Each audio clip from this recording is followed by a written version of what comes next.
She chose you. I chose freedom. The hospital smelled like disinfectant and broken dreams, which seemed fitting since I was watching mine crumble in real time. My wife, Elise, sat beside me in the emergency room waiting area, mascara streaking down her cheeks like war paint, clutching her phone like it was a lifeline to salvation. "Nick, please. You have to understand," she whispered, her voice cracking. "Brent was in an accident.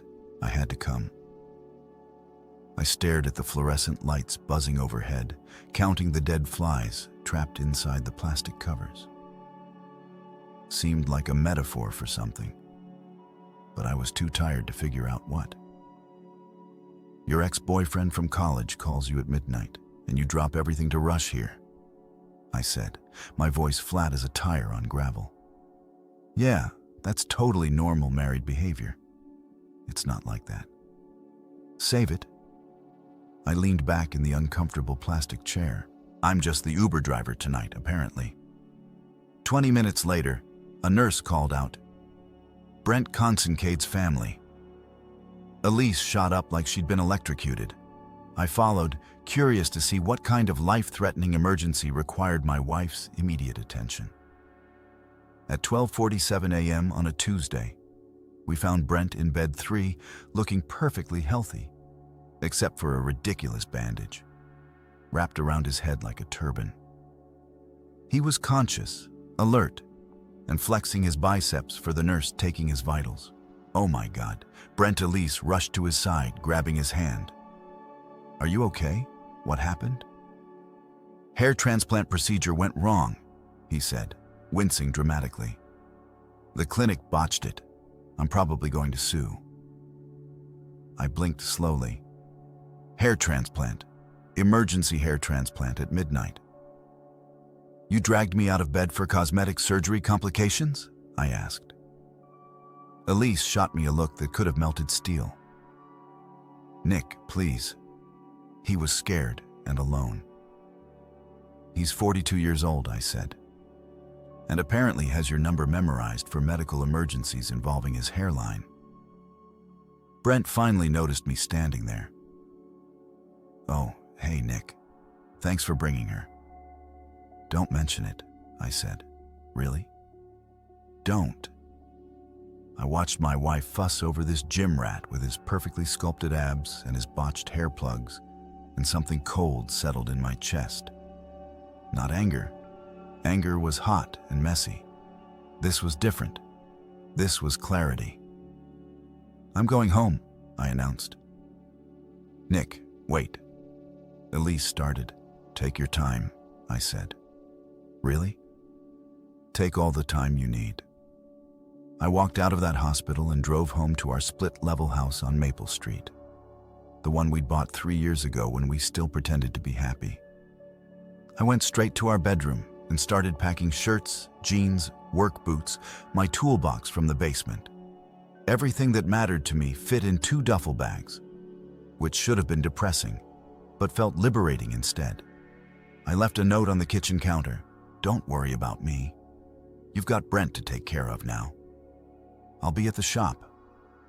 Then I drove to Harlan's Auto Repair, the business I'd built from nothing over the past 8 years. Ray Martinez was there working late on a transmission rebuild. Ray was my right-hand man, an ex-con who'd done 3 years for armed robbery and came out determined to go straight. He was better with engines than anyone I'd ever met and loyal as a guard dog. "Boss?" Ray looked up from the engine bay, wiping grease off his hands. "What are you doing here this late?" "Moving in temporarily," I said, dropping my bags on the office floor. "Got a couch I can crash on?" Ray didn't ask questions. That was one of the things I liked about him. "Sure thing. Want a beer? Make it 2. We sat in the garage bay drinking Budweiser and listening to the radio play classic rock. I told Rye about the hospital, about Brent, about the whole pathetic situation. "So, your wife's cheating," Rye said matter-of-factly. "Probably." "What are you going to do about it?" I finished my beer and crushed the can. I'm going to find out exactly what I'm dealing with, then I'm going to handle it. Need help? I might. Ray nodded. Just say the word. My phone buzzed. Text message from Elise. Where are you? We need to talk. Then another. Nick, please come home.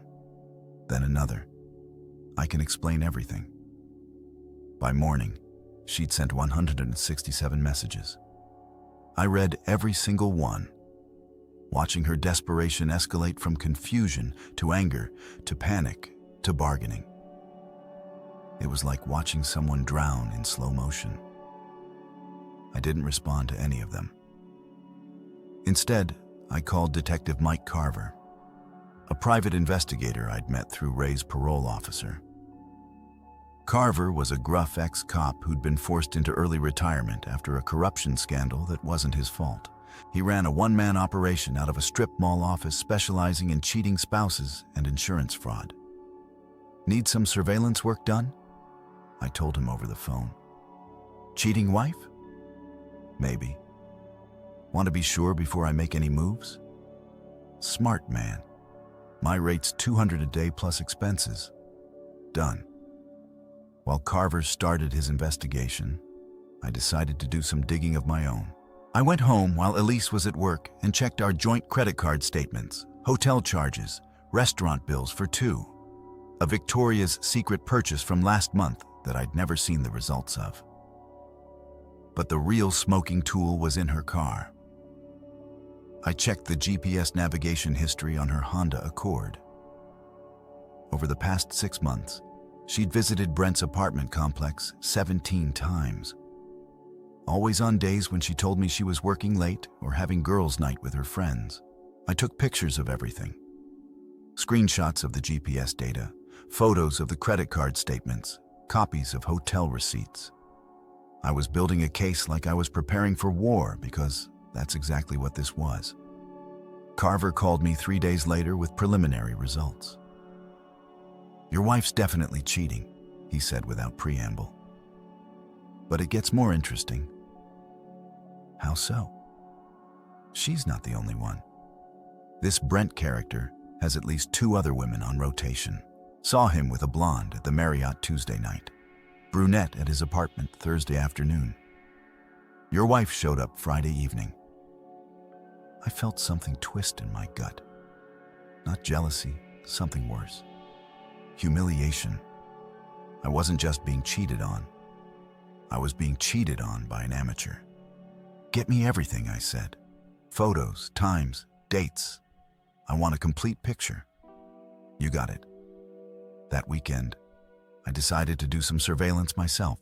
Ray helped me install a dash cam in my pickup truck and showed me how to use a telephoto lens he'd borrowed from a pawn shop.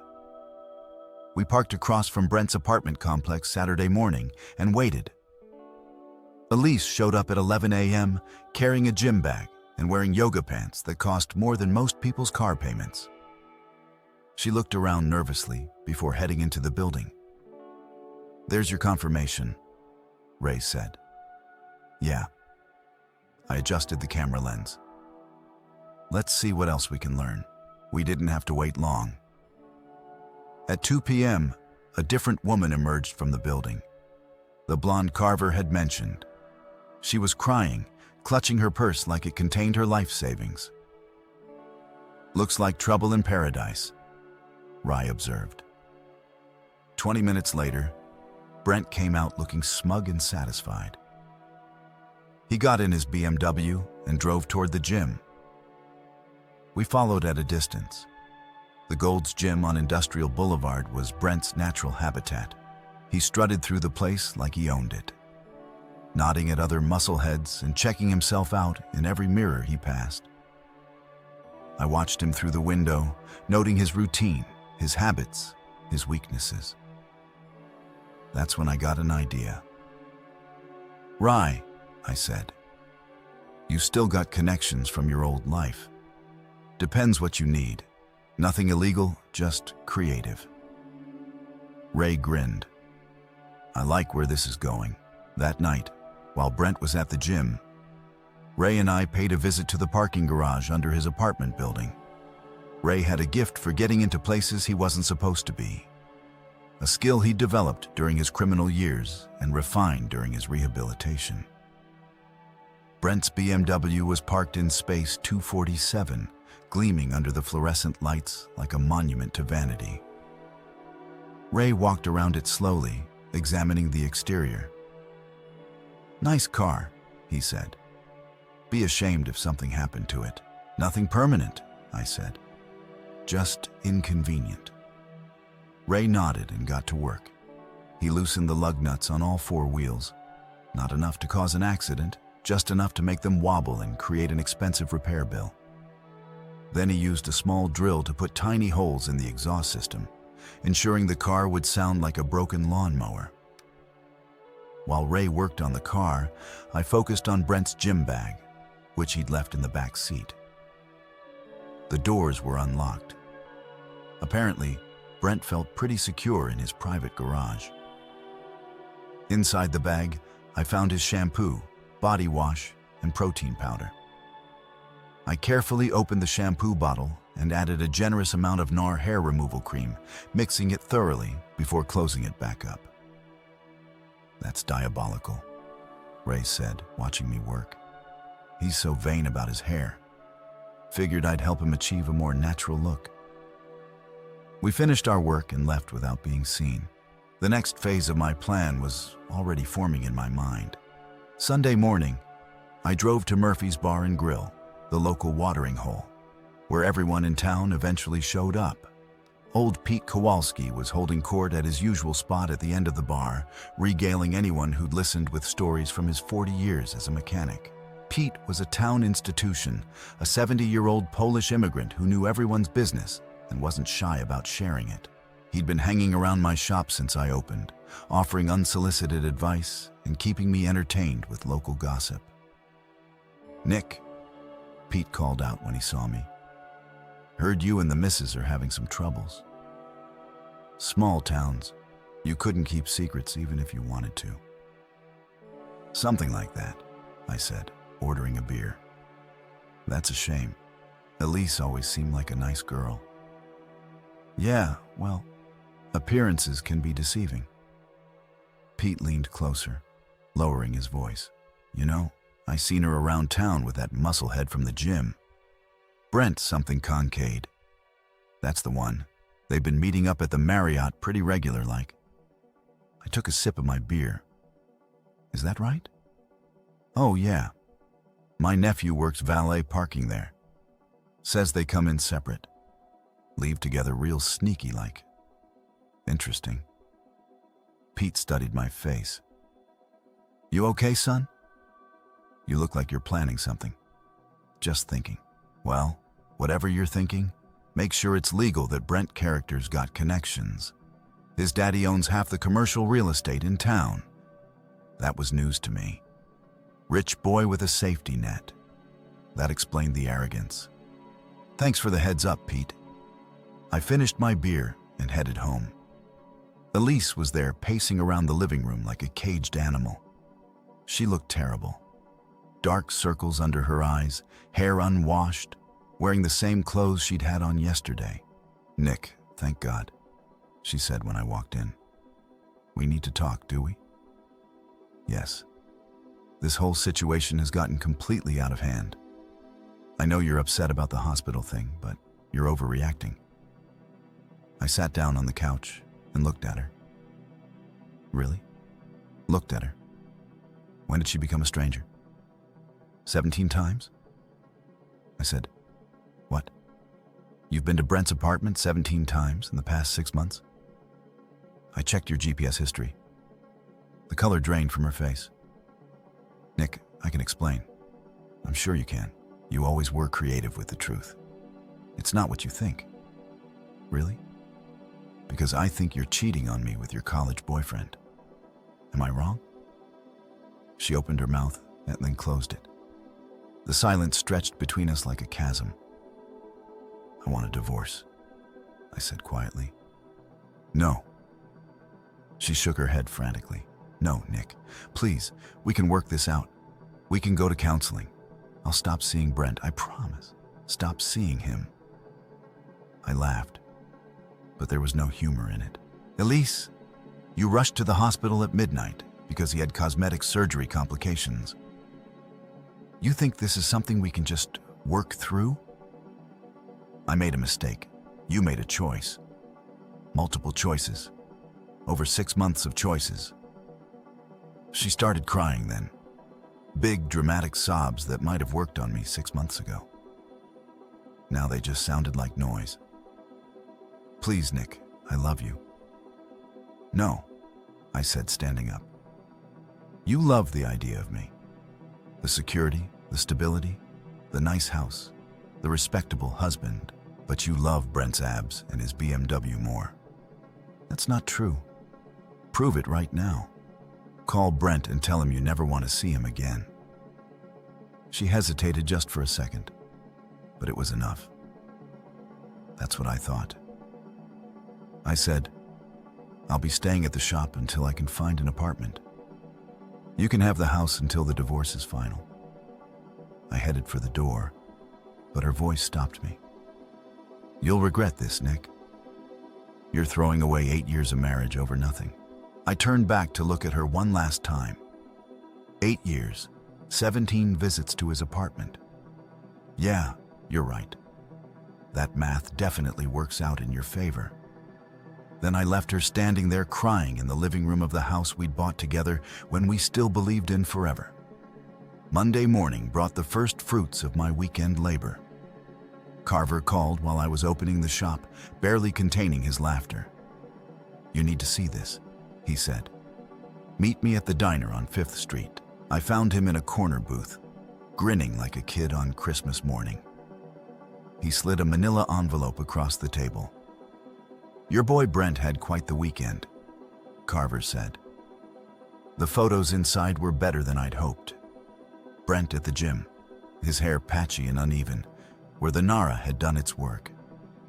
Brent in the parking garage staring at his wobbling BMW in confusion.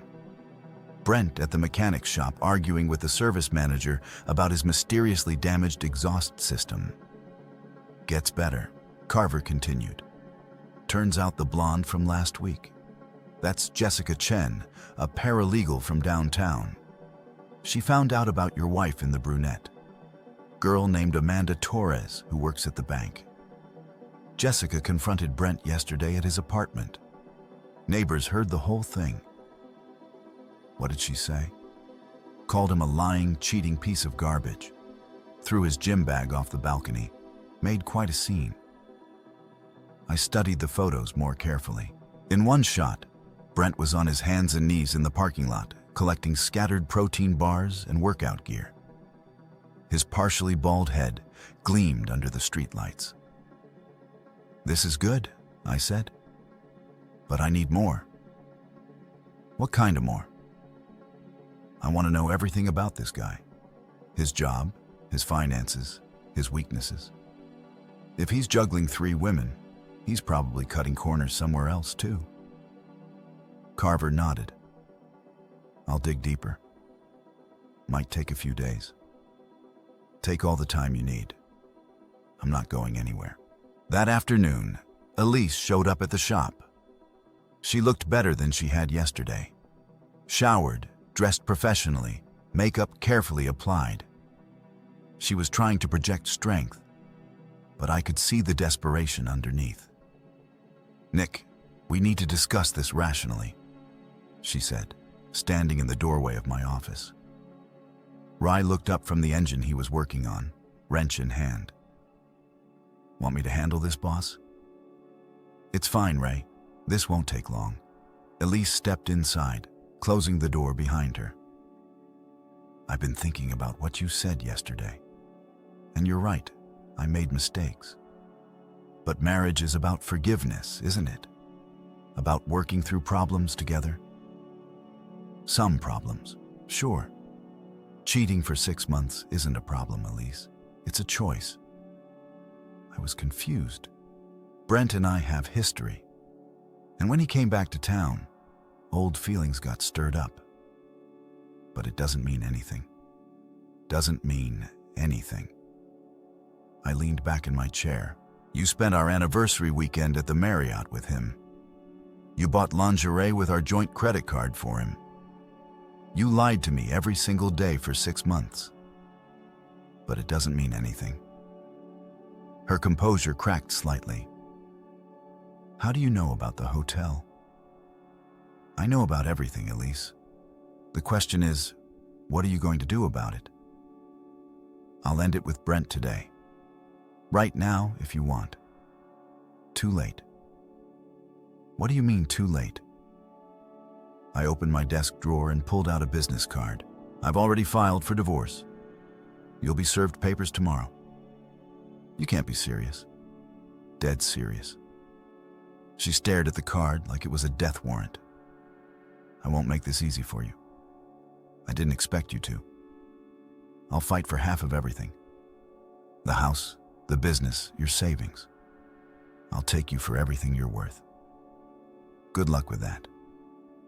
I stood up and opened the door. Now get out of my shop.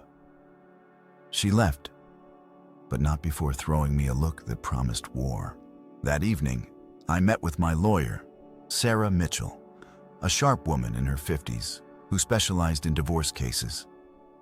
She reviewed the evidence I'd gathered, the GPS data, credit card statements, hotel receipts, Carver's surveillance photos. This is excellent documentation, she said. With evidence this clear, she won't have much leverage in the settlement. What about her threat to go after the business? The shop was established before your marriage, and you can prove you built it with your own capital and labor. She might be entitled to some appreciation in value, but she can't touch the core business and the house joint asset. So, you'll probably have to split the equity, but given her infidelity, we might be able to negotiate a more favorable arrangement. I felt some of the tension leave my shoulders. So, I'm not going to lose everything. Not even close.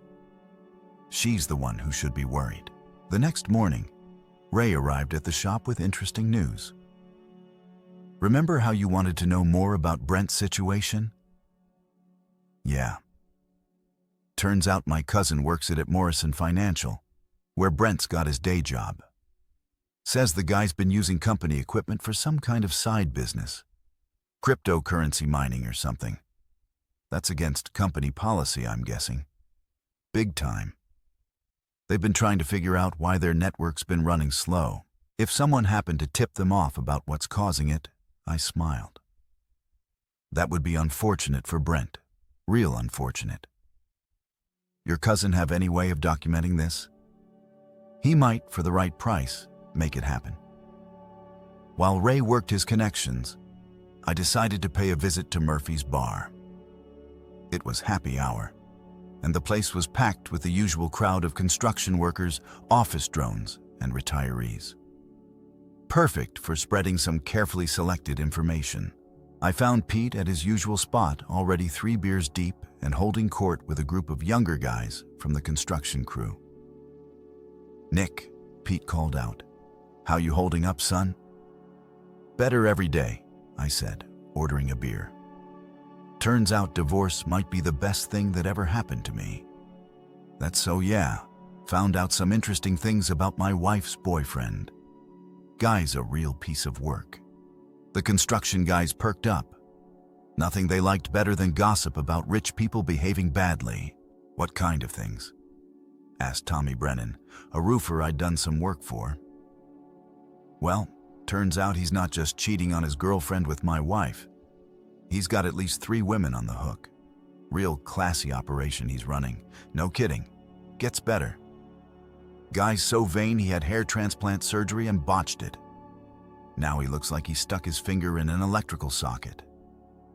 The group erupted in laughter. I pulled out my phone and showed them one of Carver's photos. Brent at the gym with his patchy, uneven hairline. "Jesus," Tommy said. "What happened to him?" "Bad reaction to the procedure, I heard. Might be permanent." The photo got passed around the group, generating more laughter and commentary.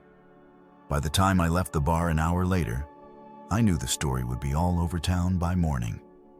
Sure enough, my phone started buzzing with calls and texts from people who'd heard various versions of the tale.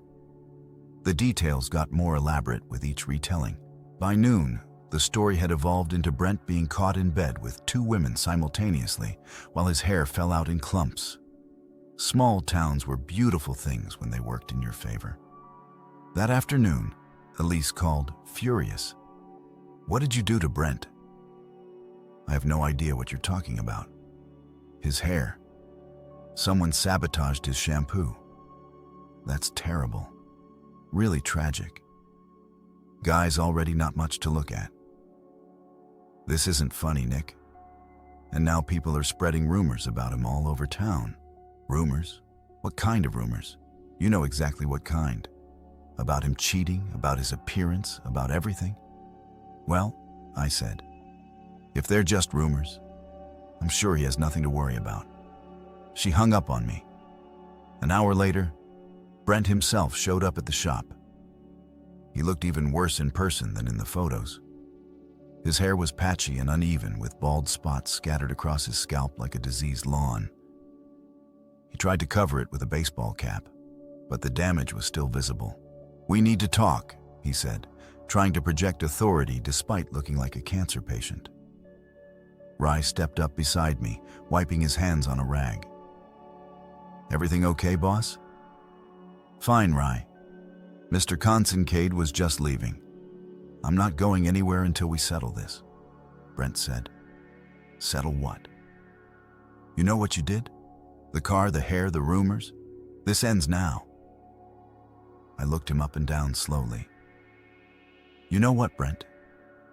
You're absolutely right. This does end now." "Good. I'm glad we understand each other." "Oh, we do." "See, I've been thinking about this whole situation, and I realized something important." "What's that?" "You're not worth the effort." Brent blinked, confused. "What?" "You heard me. You're a pathetic middle-aged man-child who has to juggle multiple women because no single woman can stand you for very long. You're not my competition, Brent. You're my wife's punishment." His face flushed red. "You son of a careful," Rye said, stepping forward. "This is private property." Brent looked at Rye, then back at me. For a moment, I thought he might actually try something stupid. Instead, he turned and walked away, muttering threats under his breath. "That guy's going to be trouble," Rye observed. "Let him come," I said. "I'm just getting started." The next week brought a cascade of beautiful disasters for Team Adultery. Carver's investigation had uncovered a treasure trove of information about Brent's business dealings, and Ray's cousin had delivered detailed documentation of the cryptocurrency mining operation Brent was running on company equipment. I made an anonymous call to Morrison Financial's IT security department, providing them with specific details about the unauthorized mining operation, including server logs and power consumption data. They moved fast. By Thursday afternoon, Brent was called into a meeting with HR and escorted out of the building with his personal belongings in a cardboard box. The story spread through the local business community like wildfire. Brent Consincade, the hotshot IT manager fired for stealing company resources to mine Bitcoin. His professional reputation was destroyed overnight. But the real masterpiece came courtesy of Jessica Chen, the paralegal who discovered Brent's three-timing operation. Apparently, she'd been busy doing her own investigation and had connected with Amanda Torres, the bank employee who was also dating Brent. Together, they'd compiled a comprehensive dossier of his lies, manipulations, and infidelities.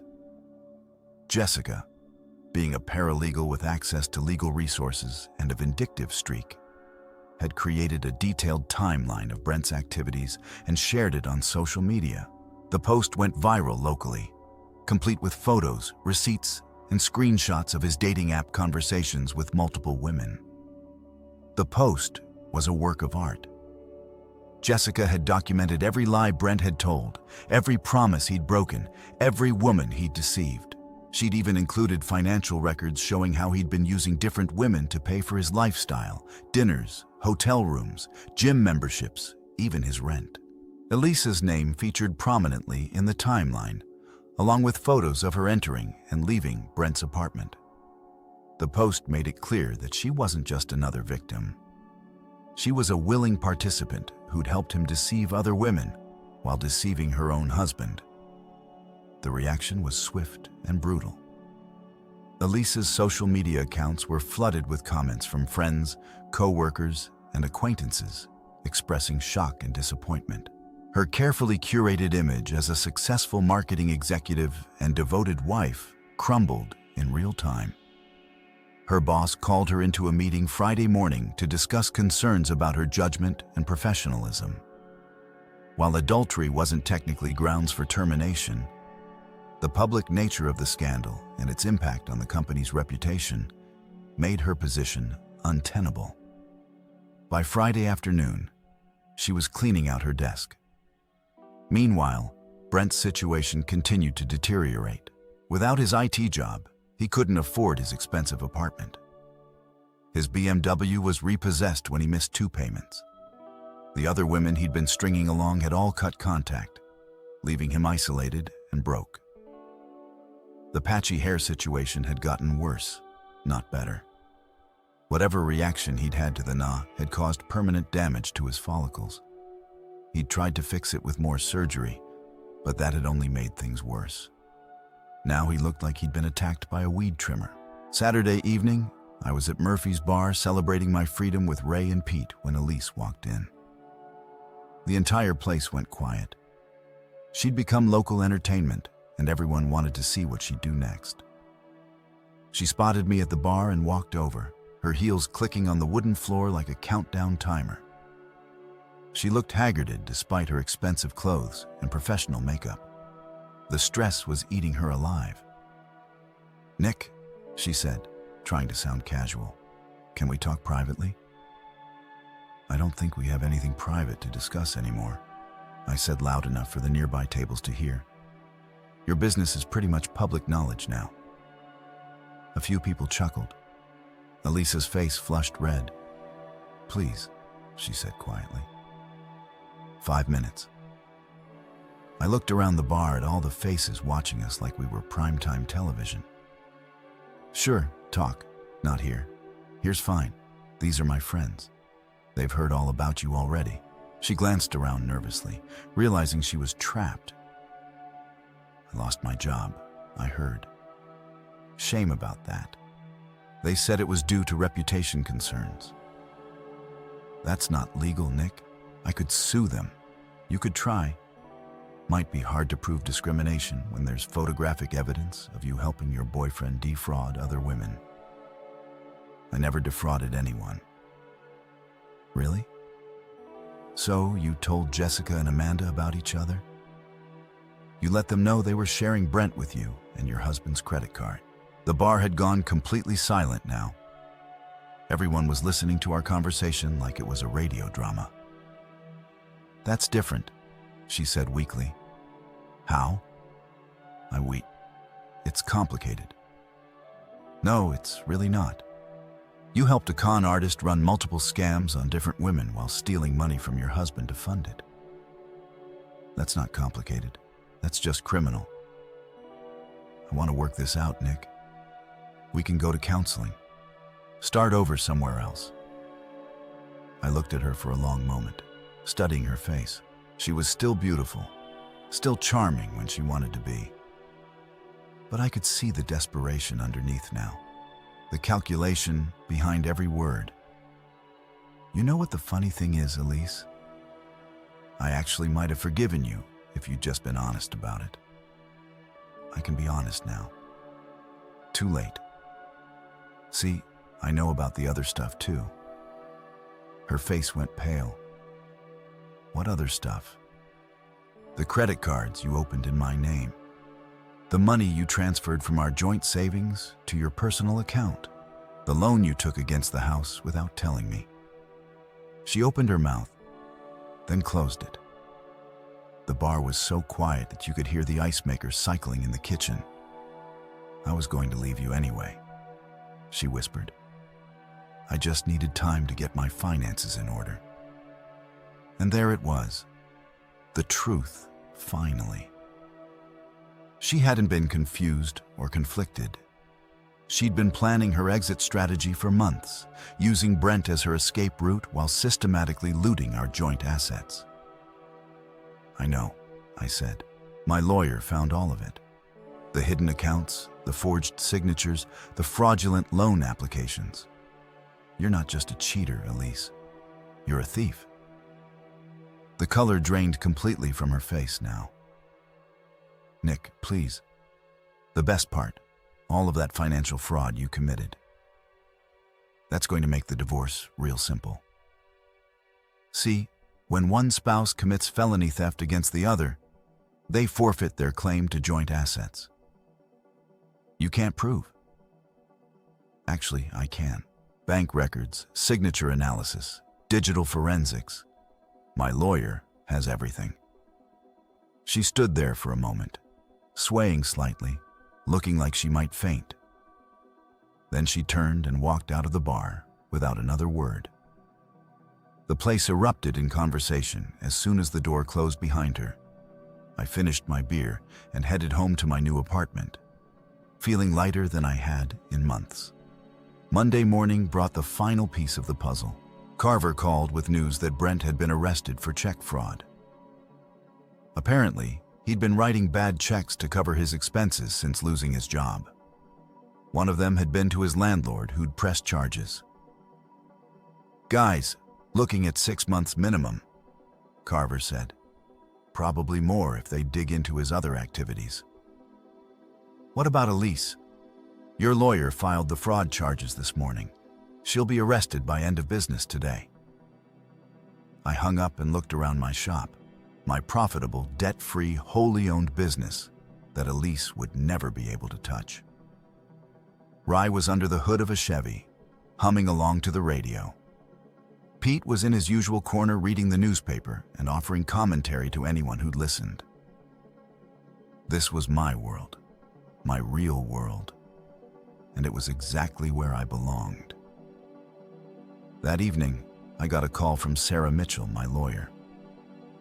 It's over, she said. Elise signed the settlement agreement. She gets nothing except her personal belongings and whatever's left in her personal accounts after she pays her legal fees. What about criminal charges? She's pleading guilty to theft and fraud, probably looking at probation and restitution, but no jail time if she cooperates fully. And Brent? Not my case, but I heard he took a plea deal. 6 months in county, 3 years probation. I hung up and sat in my apartment looking out at the town I'd called home for 15 years. Tomorrow, Elise would be gone, moving back to her parents' house in another state, starting over with nothing but debt and a criminal record. Brent would be in jail, his career destroyed, his reputation ruined, his vanity permanently damaged by his patchy, scarred scalp. And I would be here surrounded by friends who'd stood by me, running a business I'd built with my own hands, free from the weight of a marriage that had been dead longer than I'd wanted to admit. The phone rang. It was Ray. Boss, you want to come down to Murphy's? Pete's buying rounds for everyone, says we're celebrating your independence. I smiled. I'll be right there. I walked into Murphy's bar to find half the town waiting for me. Pete raised his glass as I entered. To Nick Harland, he called out, a man who knows how to handle his business. The crowd erupted in cheers and applause. I looked around at all these faces, mechanics and construction workers, shop owners and retirees, people who worked hard and played fair and didn't have patience for liars and cheaters. My people, my real family. I raised my beer and smiled. To justice served cold. The crowd roared its approval. In the corner, someone had started a dartboard game using a printed photo of Brent's patchy head as the target. The whole bar was laughing, drinking, and celebrating the downfall of two people who thought they were smarter than everyone else. as I stood there surrounded by genuine friends, watching my cheating ex-wife's lover's mug shot pinned to the dartboard, I realized something profound. Revenge wasn't just about punishment. It was about restoration. It was about setting the world right again. And tonight, in this bar, in this town, in this moment, the world was exactly as it should be. Music, applause, music, applause, music,